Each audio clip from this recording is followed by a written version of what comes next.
નમસ્કાર. આપ સૌનું આપની ચેનલમાં હાર્દિક સ્વાગત છે. આ ચેનલમાં તમને વહીવટી, શૈક્ષણિક તથા ટેકનોલોજી આધારિત તમામ પ્રકારના વિડીયો અંગે માર્ગદર્શન મળવાનું છે. તો આપની ચેનલ સાથે જોડાયેલા રહો. વિડીયો પૂરો થયા બાદ દરેક ટોપિકની પીડીએફ અને સ્ટડી મટીરિયલ અપલોડ કરી દેવામાં આવશે, જે તમને ડિસ્ક્રિપ્શનમાંથી મળી રહેશે. અને જો તમે ટેલિગ્રામ અથવા તો વોટ્સઅપ ચેનલમાં જોડાઓ છો તો તમને ત્યાંથી પણ એ વિગતો અને મટીરિયલ મળી રહેશે.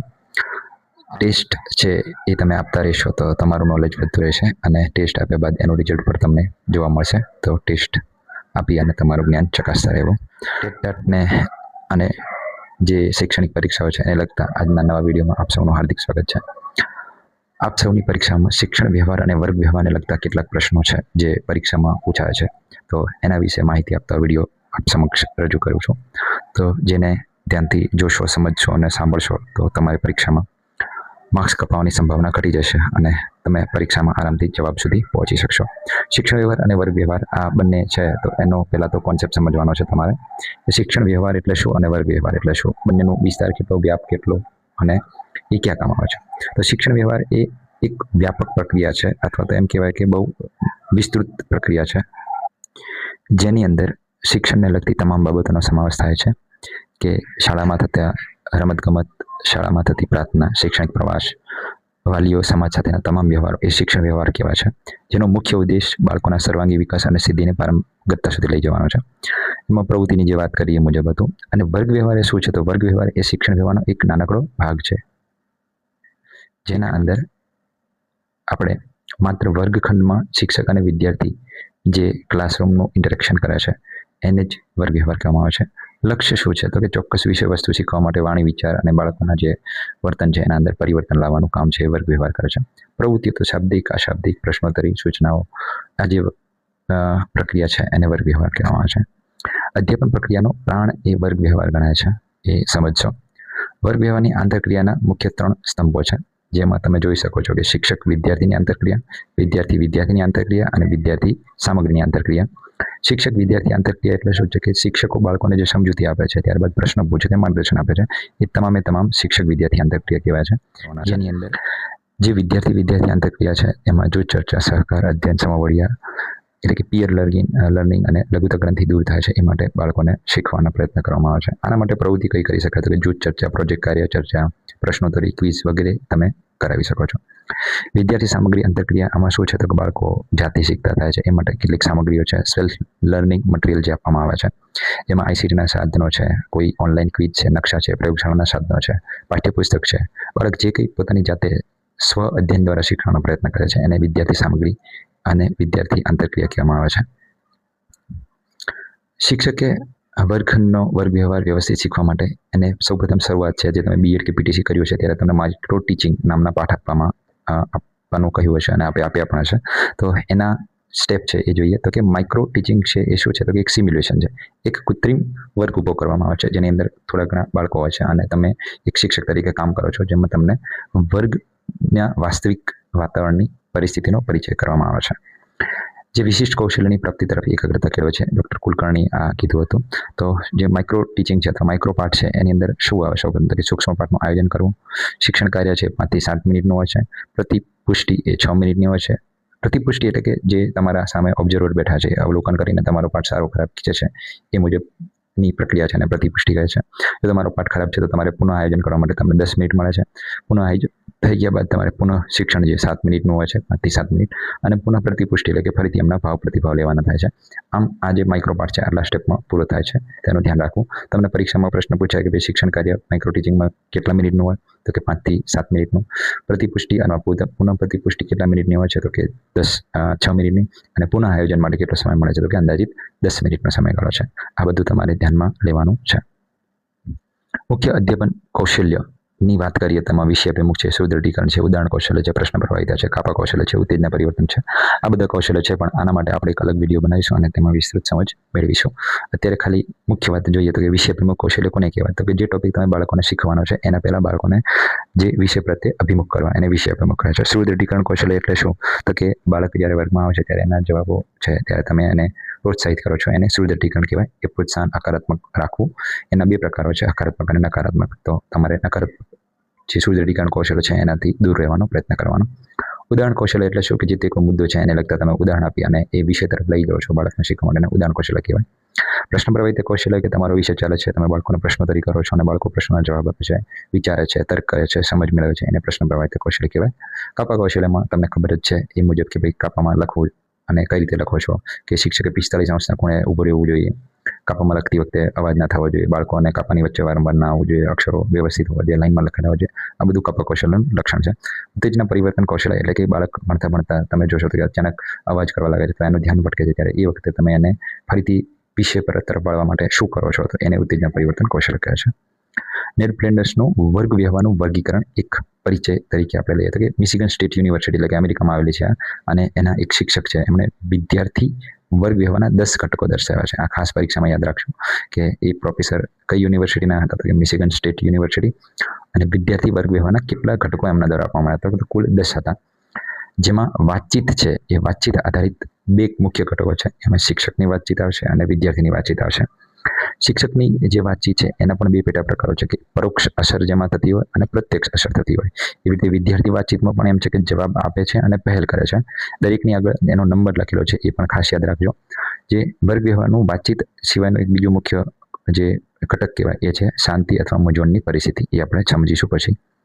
પરોક્ષ અસર કોને કહેવાય છે અથવા એના ઘટકો કયા, તો કે લાગણીનો સ્વીકાર, વખાણ પ્રોત્સાહન, વિચારનો સ્વીકાર, પ્રશ્ન પૂછવા. અને પ્રત્યક્ષ અસર કોને કહેવાય, તો કે ભાઈ જેમાં પ્રત્યક્ષ અસર એટલે કે વ્યાખ્યાન, કથન, સૂચના, ટીકા કરવી. ઓકે, તો આનું થોડુંક વિગતે સમજૂતી મેળવીએ. લાગણી સ્વીકાર એટલે શું, જે પરોક્ષ અસરના જે મુખ્ય લક્ષણો છે એના વિશે સમજ મેળવવાની છે. તો લાગણી સ્વીકાર એટલે કે વિદ્યાર્થી હકારાત્મક કે નકારાત્મક જે કોઈ લાગણીઓ છે, ડર છે, ખુશી છે, એને સમજવી અને સ્વીકારવી. દાખલા તરીકે કોઈ બાળક છે મોડું આવ્યું છે તો કેમ મોડું આવ્યું છે, એનું કારણ શું છે, એને લેશન નથી લાવ્યું તો એને સમજવાનો પ્રયત્ન કરો કે એના ઘરમાં એવી કઈ પરિસ્થિતિ અથવા શું કારણ હતું એ લેશન નથી લાવી શક્યું, તો એની લાગણીનો સ્વીકાર કરવાનો છે. વખાણ અને પ્રોત્સાહન, તો તમે જોશો કે એક નાનકડા બાળકને એક શિક્ષકની શાબાશી મળે છે તો એ કામ બમણા ઉત્સાહથી કરે છે. તો આપણે હંમેશા બાળકોના નાના નાના કામને બિરદાવવા જોઈએ અને એને પ્રોત્સાહન આપતું રહેવું જોઈએ. તો વખાણ અને પ્રોત્સાહન દ્વારા બાળકોને કામ કરવાની મજા આવે છે અને જવાબદારીપૂર્વક કામ કરતા શીખે છે. વિચારોનો સ્વીકાર, વિદ્યાર્થીઓએ આપેલા વિચારને શિક્ષક પોતાના શબ્દોમાં ફરી કહે અને શબ્દ સ્પષ્ટ રીતે વિસ્તાર કરે. ઘણી વખત એવું થાય છે કે શિક્ષકો અથવા જે કોઈ એના મેન્ટર છે એ બાળક જવાબ આપે ત્યારે એને જવાબને એમ કહે છે કે જવાબ ખોટો છે, પરંતુ એમ ન કરતા જવાબને સાચી દિશા તરફ લઈ જવાનો પ્રયત્ન કરો અને બાળકોને વિચાર છે એને જે કંઈ બોલ્યો છે એના શબ્દોમાં એણે જે કંઈ રજૂઆત કરી છે વિચારીને, તો એને થોડો સ્વીકાર કરી અને સાચા જવાબ તરફ વાળવાનો પ્રયત્ન કરો.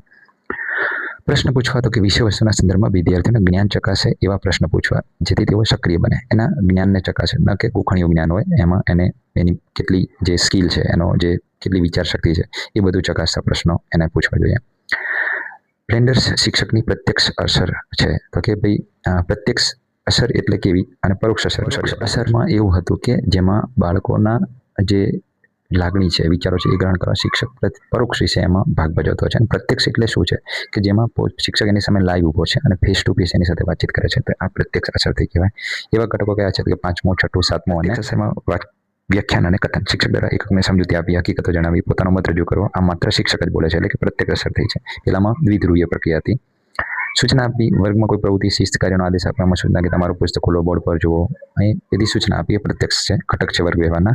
સત્તા દર્શાવી અથવા ટીકા કરી, વિદ્યાર્થી ખોટા વર્તનને રોકવા શિક્ષક સત્તાનો ઉપયોગ કરે છે અને અહમ સંતોષવા પણ કડક શબ્દો વાપરે છે. મારા જેવું કોઈ ભણાવી ન શકે, બેસી જાય છાનો માનો, અને સત્તા દર્શાવી, ટીકા દર્શાવી એવું કહી શકાય છે. પરીક્ષામાં તમને આવું પૂછે કે મારા જેવું કોઈ ભણાવી ન શકે, આ નેટ પ્લેડર્સ દ્વારા દર્શાવેલા ઘટકોમાંથી કયા પ્રકારનું ઘટક છે અથવા કયા નંબરનું ઘટક છે, તો તમારે આ પ્રશ્નો યાદ રાખવાના થશે.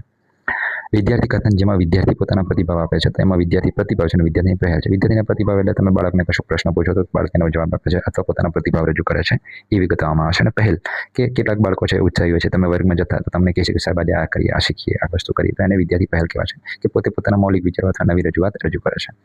શાંતિ કે પ્રમાણની સ્થિતિ, તો વર્ગમાં થોડી ક્ષણો માટે એકાદ શાંતિ છવાઈ જાય છે, એટલે કે કોઈ એક ટોપિક છે અને એકદમ શાંતિ છવાઈ જાય છે, અથવા તો બધા વિદ્યાર્થી એક સાથે બોલતા હોય અને કંઈક સ્પષ્ટ સંભળાતો ન હોય, કન્ફ્યુઝન જેવી સ્થિતિ હોય છે, એને શાંતિ, પ્રમાણ કે મૂંઝવણની પરિસ્થિતિ અથવા એનો ઘટક કહેવાય છે. વર્ગ વ્યવહાર નોંધવાના સોપાનો, આ ટોપિક દર 3 સેકન્ડે આ કોણ કરે છે, તો કે ભાઈ પીટીસી અથવા બીએડના તાલીમ દરમિયાન તમારા ઓબ્ઝર્વર જે છે એ આ વર્ગ વ્યવહાર નોંધવાના સોપાનો છે એને ફોલો કરતા હોય છે. દર 3 સેકન્ડે વર્ગમાં ચાલતા વ્યવહારોનો ઘટક નંબર 1 થી 10, એટલે કે કયા નંબરનું ઘટક જે તાલીમાર્થી છે અથવા જે પાઠ આપનાર છે એ આપે છે એનો ઘટક નંબર નોંધવાનો હોય છે દર 3 સેકન્ડ, કે પહેલા નંબરનું, બીજા નંબરનું, ત્રીજા નંબર, ચોથા.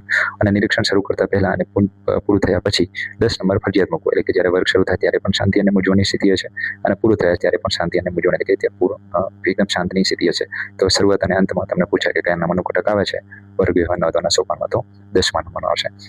અને નોંધેલા નંબરોને ક્રમિક જોડી પેર બનાવી, એટલે કે જે 3 સેકન્ડે નંબર નોંધ્યા છે એમાંથી સરખા નંબર છે એને આપણે જોડીથી બનાવશું કે ભાઈ આ જોડે છે, આ જોડે છે.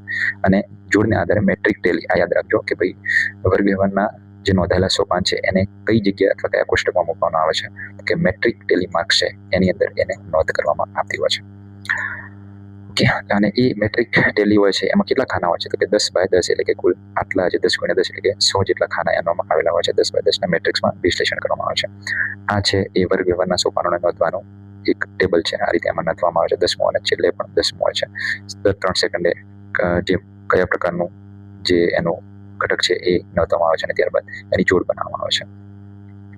અવલોકન પત્ર અને શૈક્ષણિક ફલિતાર્થ, એટલે કે જે આપણે કીધું કે મેટ્રિક્સ અથવા આઉટકમ જે છે એને અહીંયા નોંધ કરવામાં આવે છે. પહેલા અને છેલ્લામાં જે છે એ સેમ નોંધ આવે છે. આવી રીતે કુલ 10 ઘટકો છે. આ 10 ઘટકો કેટલી વખત એને વાપર્યા છે એની નોંધ અહીંયા કરવામાં આવે છે. અને પાઠના અંતે એ મતલબ કુલ ટોટલ કયા ઘટકો કેટલી વખત વપરાયા એની નોંધ અહીંયા જોવા મળે છે. હાર અને રોજ સમ છે, બધી અહીંયા વિગતો સમજાવી છે. તો વર્ગ વ્યવહારનું વર્તનનું સ્વમૂલ્યાંકન છે. વર્ગમાં શિક્ષક વધુ બોલે અને વિદ્યાર્થીઓને સચોટ માહિતી મળે. વિદ્યાર્થીઓ ક્રિયાશીલતા વધારવા માટે માર્ગદર્શક સૂચના આપી શકે છે. અસરકારક વર્ગ વ્યવહારને સુદૃઢીકરણ, તો આને શું છે, તો કે તમારે વર્ગ વ્યવહાર અસરકારક બનાવવો હોય શિક્ષક તરીકે, તો તમે શું કામ કરશો? અસરકારક વર્ગ વ્યવહાર સુદૃઢીકરણના જે કૌશલ્ય છે કે જે ઘટક છે એના મુખ્ય 2 પ્રકારો છે. એક વિધાયક છે, એક નિષેધક છે. વિધાયકને આપણે હકારાત્મક સુદૃઢકો કહીએ છીએ, જ્યારે નિષેધકને આપણે નકારાત્મક સુદૃઢકો કહીએ છીએ. વિધાયક હકારાત્મક સુદૃઢકના જે પ્રકારો છે એમાં શાબ્દિક અને અશાબ્દિક આ પણ પેટા પ્રકાર પડે છે. એટલે તમારે આ પણ વિગત યાદ રાખવાની થાય કે જે હકારાત્મક શાબ્દિક સુદૃઢક છે કયું છે, તો કે શાબાશ, ખૂબ સરસ, વેરી ગુડ, આ જે બાળકને આપણે પ્રોત્સાહન આપીએ છીએ એની વાત છે. ત્યારે નિષેધક શાબ્દિક જે સુદૃઢક છે કયું છે, ખોટું છે, ખરાબ છે, તારી જે રજૂઆત છે એ બરાબર નથી, જો બાળક હતાશ થાય છે, એ પ્રકારના જે શાબ્દિક સુદૃઢકોની વાત છે. ત્યારબાદ જે હકારાત્મક સુદૃઢકો છે એમાંથી નોન વર્બલ, એટલે કે જે અશાબ્દિક છે, તો એમાં કયું હોય છે કે સ્મિત કરવો, શિક્ષક બાળક સામે આદર, લાગણી અને પ્રેમથી જુએ છે, તો એ પણ એક પ્રકારનું સુદૃઢક જ છે જે અશાબ્દિકમાં આવે છે. માથું હલાવવું, પીઠ થપથપાવી. અને જે નેગેટિવ એટલે કે નકારાત્મક છે એમાં તો કે આંખો કાઢવી, ગુસ્સાથી જવું, મોં બગાડવું. આનો એક ખાસ અગત્યનો પ્રશ્ન કે ગિલો જે હતા શિક્ષણશાસ્ત્રી, એમણે અશાબ્દિક વ્યવહારનું મહત્વ દર્શાવ્યું છે. આ પ્રશ્ન પણ તમારે યાદ રાખવાનો થશે. વર્ગ વ્યવહારના અવરોધક પરિબળો. અસરકારક વર્ગ વ્યવહાર કરવો હોય તો તમારે શું કરવાનું શિક્ષક તરીકે? અસરકારક વર્ગ વ્યવહારમાં તમારી પૂરતી તૈયારી હોવી જોઈએ. વર્ગમાં જાઓ ત્યારે ઉત્સાહ સાથે જવાનું, PLM ચાર્ટ્સ વગેરે વાપરવાના, બાળકોને એક જ ધારી શિક્ષણ પદ્ધતિ ન ભણાવતા રમત દ્વારા, ચિત્ર દ્વારા, પ્રવૃત્તિ દ્વારા શિક્ષણ આપવું, તો વર્ગ વ્યવહાર ખૂબ જ અસરકારક અને ટકાઉ બનશે, જે બાળકોને લાંબા સમય સુધી એ વર્ગમાં શીખેલી બાબતો યાદ રહેશે.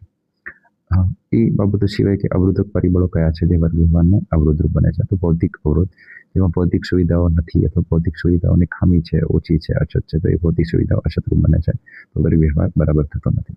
જેમ કે વર્ગખંડમાં અપૂરતો પ્રકાશ, વધુ પડતો ઘોંઘાટ, બેઠક વ્યવસ્થા અયોગ્ય હોય તો પણ એ વર્ગ વ્યવસ્થા છે એ બધી ઇફેક્ટ કરે છે વર્ગ વ્યવહાર ઉપર. મનોવૈજ્ઞાનિક અવરોધ કયો કહેવાય છે? તો કે કોઈ બાળક છે અને શિક્ષક પ્રત્યે પ્રમાણા થઈ ગઈ છે. પહેલાથી એક ધારણા છે કે ભાઈ આ શિક્ષક ડરાવે છે, મારે છે, તો એ શિક્ષક પ્રત્યેનો ડર છે. વિદ્યાર્થીની એકાગ્રતા ઓછી હોય અથવા એ ધ્યાન ન રાખી શકતો હોય, શીખવાની અનિચ્છા હોય, વ્યક્તિગત ભિન્નતાને ધ્યાનમાં ન લેતા શિક્ષક બધાને એક સરખી મનોવૈજ્ઞાનિક સિદ્ધાંતોનું પાલન ન કરતા એક જ સરખું શિક્ષણ આપે, એક જ પદ્ધતિ પણ આવે, તો એ પણ મનોવૈજ્ઞાનિક અવરોધ છે. સામાજિક અને સાંસ્કૃતિક સ્તરના અવરોધ છે. કોઈ શિક્ષક છે બીજા જિલ્લામાં નોકરી કરવા જાય છે અને બીજી જગ્યાએ નોકરી મળે તો ભાષાની વિવિધતા છે તે પણ અવરોધરૂપ છે.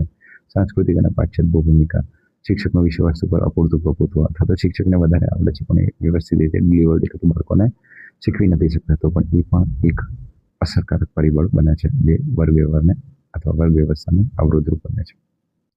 આપણે અગાઉ જોઈએ એમ કે જો બેઠક વ્યવસ્થા યોગ્ય ન હોય તો પણ એ વર્ગ વ્યવહારને અસર કરે છે. બેઠક વ્યવસ્થાના પ્રકાર કઈ રીતના હોય છે એના વિશે સમજૂતી મેળવી. એક વ્યાખ્યા અને જૂથ કાર્ય છે, તો આ બંને પ્રકારની વ્યવસ્થા જે બેઠક વ્યવસ્થા કઈ રીતના છે, વ્યાખ્યાન પદ્ધતિમાં જે આપણે અત્યારે જનરલ બધા શિક્ષકો વાપરે છે એ વ્યાખ્યાન પદ્ધતિવાળી બેઠક વ્યવસ્થા છે. જ્યારે જૂથ કાર્યમાં બેઠક વ્યવસ્થા છે એ જૂથ પ્રમાણે હશે, જેમાં 5 થી 7 બાળકોનું જૂથ હશે અને વચ્ચે કોઈ સામગ્રી હશે, ટેબલ હશે અને આજુબાજુમાં ગોળાકારે બાળકો બેઠેલા હશે. ત્યારબાદ બીજી જે છે એ બેઠક વ્યવસ્થા છે જે અર્ધચંદ્રાકાર આકારની છે. ત્યારે બાળકોને કોઈ પ્રોજેક્ટ, મોડેલ, ચિત્ર, ચાર્ટ કે કશું બતાવવાનું ત્યારે આ પ્રકારની બેઠક વ્યવસ્થા વપરાય છે. અને જે ચોથી જે બહુશ્રેણી બેઠક વ્યવસ્થા, જે આપણું કમનસીબ કહેવાય કે ભારતમાં અથવા ગુજરાતમાં કે જે તે જગ્યાએ શિક્ષકો ઓછા હોય છે અને સામે એનો વર્કલોડ એટલે કે વર્ગ વધારે હોય છે, ત્યારે બહુશ્રેણી બેઠક વ્યવસ્થા અસ્તિત્વમાં આવે છે. ત્યારે એક શિક્ષકને એકથી વધુ વર્ગ લેવાના થાય ત્યારે કઈ પ્રકારની વ્યવસ્થા કરશે એનો અહીંયા ડાયાગ્રામ અથવા ચિત્ર સ્વરૂપે તમે જોઈ શકો છો. કે 2 શિક્ષકો હોય, 4 ધોરણો હોય, તો એક શિક્ષક છે એ વર્ગખંડમાં 2 ધોરણ લે અને બીજો શિક્ષક બહાર મેદાનમાં બાકીના 2 ધોરણ લે અથવા મોનિટરની મદદ લે, ત્યારે આ બહુશ્રેણી બેઠક વ્યવસ્થા અસ્તિત્વમાં આવે છે. પ્રજ્ઞા, અભિગમ અને સતરંગી પ્રવૃત્તિઓની વાત છે. પ્રજ્ઞા છે એ અત્યારે નવા સ્વરૂપમાં આવેલો છે. જૂનો પ્રજ્ઞા અભિયાન છે એમાં સુધારો કરી અને પ્રજ્ઞા 2.0 એટલે કે નવું પ્રજ્ઞા અપડેટ કરીને લાવવામાં આવ્યું છે. જેની અંદર જે અત્યારે છાબડી અને જે ચાર્ટ, લીડર એ બધું વપરાતું હતું એની જગ્યાએ હવે નવું બધું અપડેટ થઈને આવ્યું છે. એમાં શિક્ષકની મદદ માટે જે શિક્ષક આવૃત્તિ આવી છે એનું નામ આપ્યું છે શિક્ષક સાથી. તો એ તમે ખાસ યાદ રાખજો. જે જૂનું હતી એમાં પણ કદાચ પ્રશ્ન પૂછાઈ શકે તો યાદ રાખવાનો છે કે જૂથ રચનામાં જે હતા 4 પ્રકારના જૂથ હતા: શિક્ષક સમર્થિત, સહપાઠી જૂથ, સ્વ-અધ્યયન જૂથ અને મૂલ્યાંકનનું જૂથ. એ અંતર્ગત કેટલા પ્રકારની પ્રવૃત્તિઓ આવી હતી? જાતે કરીએ, નિરખીએ, વાદ સંવાદ, લીલ, પીછાણીએ, નાટક, રાગ અંગેની, આ બધું આવતું હતું. એની અંદર કયા કયા સાધનો હતા? તો લીડર, અભ્યાસકાર, છાબડી, પ્રગતિમાપન, રજિસ્ટર. પ્રગતિમાપનમાં પણ પાછા 2 આવતા, ગુજરાતી અને ગણિતનું. એના કલર કોડ પણ અલગ અલગ હતા. એ બધું અત્યારે જતું રહ્યું છે. અધ્યયન સામગ્રી, આઈસીટી અને શાળાનું મકાન, ટીએલએમ, આઈસીટી અને બાલા. તો કે જે શરૂઆતમાં ઘણા વર્ષો પહેલા એક પ્રોજેક્ટ આવ્યો હતો જેમાં બિલ્ડિંગ છે શાળાની અથવા જે ભૌતિક સુવિધા છે એને જ એવી રીતે ડેવલપ કરવામાં આવી હતી અને કલર કામ, રંગકામ કરી અને એ જેનામાંથી શીખી શકે એ પ્રકારની વ્યવસ્થા હતી. જેમાં શાળાનું મકાન, પોતે શૈક્ષણિક સાધન, દિવાલો, ભૌતિક નકશાઓ, આકારો, દિવાલો. તમે પણ જોશો કે દિવાલો ઉપર અત્યારે પણ નકશાઓ અને ચિત્ર દોરેલા હોય છે. તો એ બાલા પ્રોજેક્ટનો એક ભાગ હતો જે પ્રાથમિક શાળામાં આવ્યો હતો. લર્નિંગ કોર્નર છે, મેથ્સ ક્લબ છે, સાયન્સ ક્લબ છે, આ બધી જે બનાવેલી વ્યવસ્થા છે અને દ્રશ્ય શ્રાવ્ય માધ્યમો. દ્રશ્ય શ્રાવ્યની તાલીમ ઉપકરણ શિક્ષણમાં ઉપયોગ મળે અને સારા શિક્ષણની આધારશિલા છે. આવું ફ્રાન્સિસ નોએલે કહ્યું હતું. ઈ બુક લાઇબ્રેરી, દસ્તાવેજ જે અત્યારે ઓનલાઈન વેબની માધ્યમથી ટીમ્સને ઘણી બધી એપથી લેક્ચર લેવા છે એની વાત છે અહીંયા. આઈસીટી એકીકરણ છે. તો કે Gyan Kunj project, smart classroom, digital board વગેરે છે આઈસીટીનો ઉપયોગ થાય છે. તો એ આઈસીટી ક્લાસરૂમમાં કહેવાય. બહુશ્રેણીય શિક્ષણ છે, મલ્ટીગ્રેડ ટીચિંગ છે. એમાં સમસ્યા છે ક્યાં છે? તો કે ભાઈ ભારતમાં એવા કેટલાક રિમોટ એરિયા છે જે શિક્ષકોને ઘટ છે અથવા દુર્ગમ વિસ્તાર છે જ્યાં સરળતાથી પહોંચી શકાતા નથી, ત્યાં ખાસ સમસ્યા જોવા મળે છે. ઉકેલની પ્રયુક્તિઓ તો ત્યાં આગળ જે શિક્ષક છે એમને કઈ પદ્ધતિ અથવા શું કરવું જોઈએ જેથી આ સમસ્યામાંથી અમને થોડી રાહત મળે અથવા તો એમના વર્ગનું જે વર્ગ વ્યવહાર છે અથવા શિક્ષણ કાર્ય ના બગડે. તો કે મોનિટર હોશિયાર હોય તેવા વિદ્યાર્થીઓને જવાબદારી આપવી જે વર્ગમાં બાળકોને સારું શિક્ષણ આપી શકે અને શિક્ષણની ગેરહાજરીમાં એ જવાબદાર વ્યક્તિ તરીકે કાર્ય કરે. જૂથ કાર્ય આપવું. આવા જ્યારે પરિસ્થિતિ સર્જાય ત્યારે મોટાભાગે જૂથ કાર્ય અથવા સ્વતંત્ર જૂથ કાર્ય સોંપી બાળકોને શિક્ષણ કાર્યમાં રોકી રાખવા જોઈએ અને એમને શિક્ષણમાં રસ લેતા કરવા જોઈએ. આવી જ શિક્ષક જો ગામમાં કોઈ નિવૃત્ત શિક્ષક કે શિક્ષિત ગ્રામજન હોય તો એનો સહકાર લેવો અને સમાન એકમો. ઘણા બધા ધોરણમાં અથવા ઘણા બધા વિષયોમાં એવા કોમન ટોપિક હોય જે બધા વિષયો વસ્તુ અથવા જે બધા બાળકોને સમાન રીતે શીખવી શકાય એના દ્વારા શિક્ષણ આપવું. શ્રેણીવિહીન ઘટક શિક્ષણની આધુનિક પદ્ધતિઓ. જ્યારે કે કોઈ શ્રેણીવિહીન એટલે કે ઘણી વખત એવું થાય છે કે કોઈ ધોરણના આધારે નહીં પણ બાળકની બુદ્ધિ કક્ષા, વય કક્ષાને આધારે શિક્ષણ આપવાનું થાય ત્યારે શું કરવાનું? તો શ્રેણીવિહીન ઘટક શિક્ષણ બાળકને વયના કે ધોરણના આધારે નહીં પરંતુ તેમની બૌદ્ધિક ક્ષમતાના આધારે અને ગતિના આધારે શીખવી દેવા. સંપૂર્ણ અભ્યાસક્રમને નાના નાના ઘટકોમાં વિભાજિત કરીને શીખવો એને શ્રેણીવિહીન શિક્ષણ કહેવાય અને ઘટક શિક્ષણ કહેવાય છે. રચનાવાદ છે. રચનાવાદની અંદર ખાસ યાદ રાખજો, રચનાવાદમાં એવું કહેવામાં આવે છે કે વિદ્યાર્થી જ પોતે જ્ઞાનનું સર્જન કરે છે. શિક્ષકની ભૂમિકા માત્ર સુવિધાકારી છે. શિક્ષક એનો ફેસિલિટેટર, માર્ગદર્શક તરીકે કામ કરે છે. બાકી જ્ઞાનનું સર્જન કોણ કરે છે? તો બાળક કરે છે. શિક્ષકની સજ્જતા તો આ તો મેઇન જરૂરી છે. શિક્ષક જ્યારે વર્કમાં જાય છે ત્યારે એને કેટલું આવડે છે એ કરતાં એ કેટલું સારું શીખવી શકે છે એ બધું મહત્વનું છે. અને એની પાસે વધારે પડતું જ્ઞાન હોવું જોઈએ, વિષયનું વાંચન હોવું જોઈએ અને એની પાસે નોલેજ ભરપૂર માત્રામાં હોવું જોઈએ. જો એની પાસે કશું હશે તો બાળકોને સારી રીતે આપી શકશે. વર્ગ વ્યવહારના ઘટકોની સંખ્યા. આપણે હવે ફટાફટ કેટલાક ટૂંકા પ્રશ્નો જોઈ લઈએ જેથી તમને પરીક્ષામાં આઈડિયા આવે કે આ રીતના પ્રશ્નો આવે છે અને આ રીતે આપણો જવાબ હશે. તો વર્ગ વ્યવહારના ઘટકોની સંખ્યા નેડ ફ્લેન્ડર્સે આપેલી હતી. ટોટલ કેટલી હતી? તો કે 10 હતી. નેડ ફ્લેન્ડર્સ જે હતા એ કયા દેશના શિક્ષણવિદ હતા? તો અમેરિકાના હતા. નેટ પ્રિન્ટર્સની પદ્ધતિમાં કેટલા સેકન્ડે નોંધ કરવામાં આવતી, જે વર્ગ વ્યવહારની નોંધ કરવાની હતી એ કેટલા સેકન્ડે, તો કે દર 3 સેકન્ડે. ઘટક નંબર 10 શું સૂચવે છે, તો કે મૌન અથવા ભ્રમણા અથવા તો મૂંઝવણની પરિસ્થિતિ. શાબાશ એ કયા પ્રકારનું શુદ્ધક છે, તો કે હકારાત્મક શુદ્ધક છે અને એમાં પણ શાબ્દિક છે.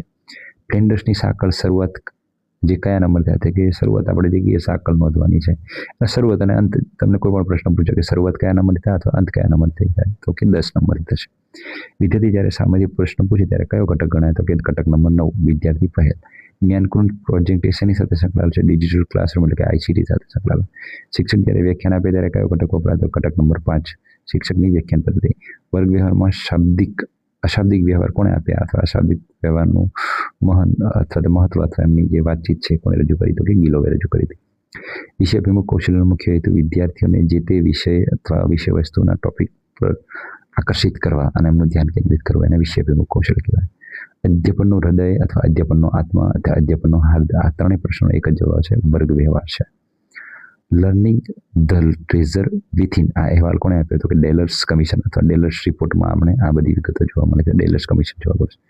સૂચના આપી એ કયા પ્રકારનો પ્રભાવ છે, તો કે પ્રત્યક્ષ પ્રભાવ. એક બીજો પ્રભાવ હતો એનું નામ હતું પરોક્ષ પ્રભાવ.